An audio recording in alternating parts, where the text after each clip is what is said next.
Hello, everyone, and welcome. This is How to Make a Travel Blog by To The Nations Worldwide. I'm your host, Mike Pletz, and we're going step by step every day on how to create a travel blog. So be sure to check here each weekday, 1 p.m. Eastern, as we go through each step to creating your travel blog, from starting, naming, to monetization.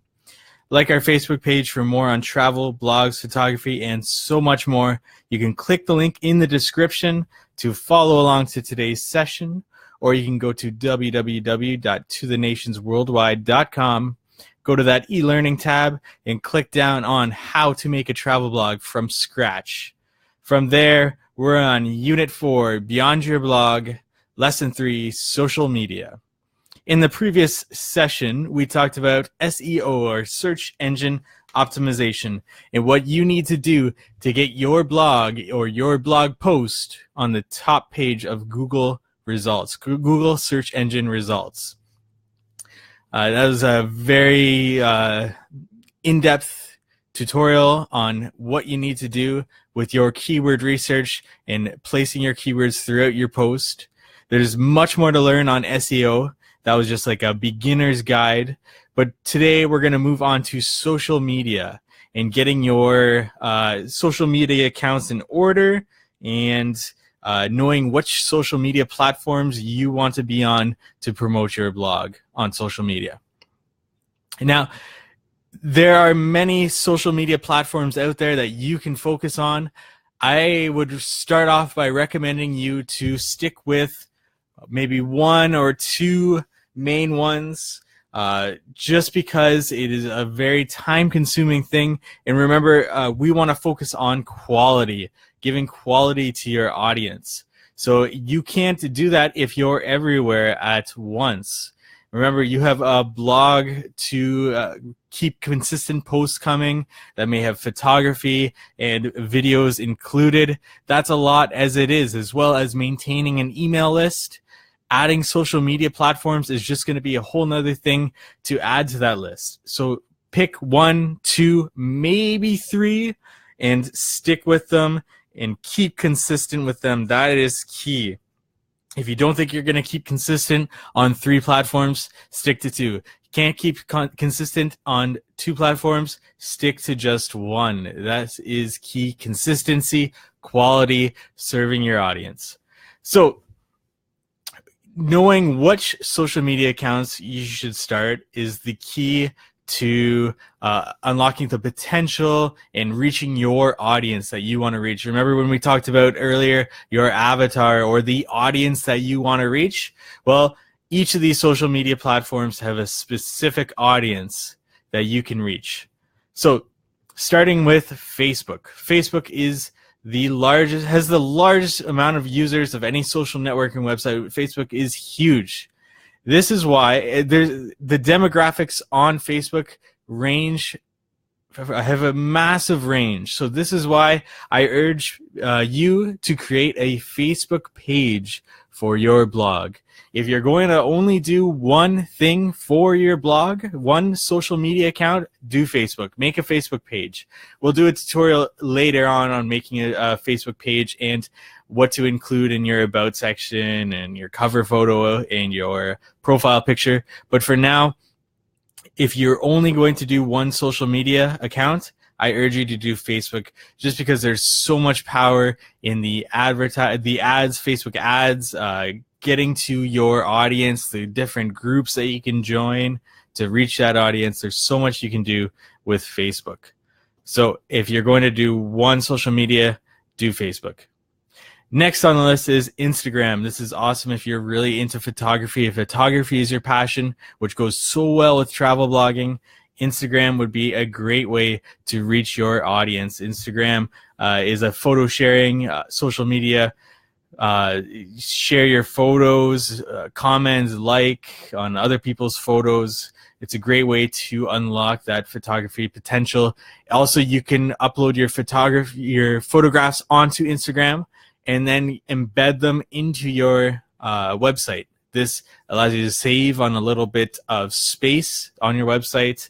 Also shows People can click on it on your website and it'll go right to your Instagram. If you want to promote your Instagram that way, this is an awesome way to share your photography. Next on the list is Twitter, and this is a great thing, a great platform for connecting, joining in the conversation on certain topics. So this is awesome for using hashtags. Twitter has an amazing search function and is now updated to even more than 140 characters per post, per tweet. So Twitter is the next thing I would get on if you are wanting to join in a conversation on something, or to unlock the search functionality of Twitter, which is really powerful to find your specific audience. For example, if you want to find digital nomads, you can search digital nomads. You can specify a certain area where they are, and boom, you're hit with other tweets or people or group, just different pages that have digital nomads or whatever the keyword is that you're trying to target. So this would be the third platform I would get on after Instagram and Facebook. Next would be YouTube. YouTube is great if you're creating videos. In fact, I would be on it. I would use it just for the video upload to save that space on your website, even if you're not going to be active on YouTube. If you can be active, and when I say active, I mean leaving comments on other people's channels and connecting, because this is social media. It's all about being social and connecting with your potential audience and listeners, readers, all of that. So if you can use YouTube to its fullest potential, do so. But if not, just use it to upload your videos and to host them there so that you can save space on your website. As photography is for Instagrammers, YouTube is for filmmakers. After YouTube, Google Plus is a great platform. Now, we're not even on Google Plus. We don't have enough resources to expand that far, as well as Tumblr down here at number 7, the microblogging platform. We try to focus on a certain amount of social media accounts, as I told you before. So we're not using Google Plus and Tumblr. Just a few suggestions to add into here. Pinterest is very powerful as well. It is a search engine for photographs, and there's so much you can add into your photographs with text and tutorials. So that is the key to Pinterest, is to add value through what you call pins, pinning your photos. And it is primarily a heavy female target audience. So if your target audience is a female, I would say go to Pinterest for sure. There is lots to do on the platform. Pinterest is a big social media for travel bloggers, for sure. Moving on to Reddit, great community, lots of subreddits that you can go on to offer value to the conversations. Just make sure you're not promoting your link. And this goes the same with Quora, very similar to Reddit. It's you can answer questions on there. So this is a place where you can add value to your specific audience. You can search travel boards or travel subreddits, travel blogging, travel photography, all these things, and you can answer people's questions. This is all about adding value and not being too promotional heavy with your link. If people want to find out more about you from the value that you're adding, they will go to your profile page, they will click your link, and they will find your website, your blog, your photography, whatever it is that you want them to find. So Reddit and Quora are more about adding value to the conversation, to answer questions, or to even ask your own questions to find out more about your target audience, and so on. So these are some social media accounts that we suggest you take a look at, that you look into.